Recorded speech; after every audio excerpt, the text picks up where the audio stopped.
यार छिट्टे बाहर तक आ रहे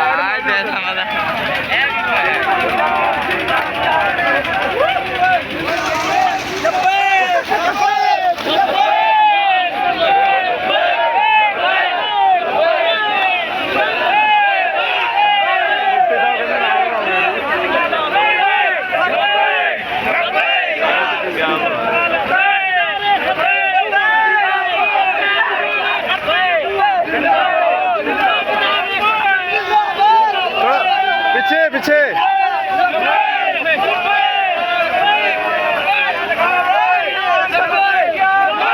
पाकिस्तान का मतलब क्या? पाकिस्तान का मतलब क्या? पूरे रियासत क्या होगा? पाकिस्तान का मतलब क्या? पाकिस्तान का मतलब क्या? पूरे रियासत क्या होगा?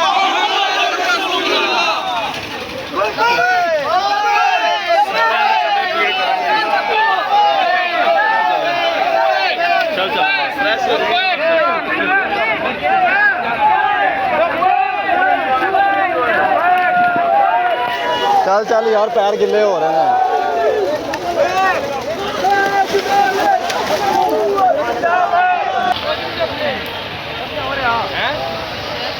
आदमी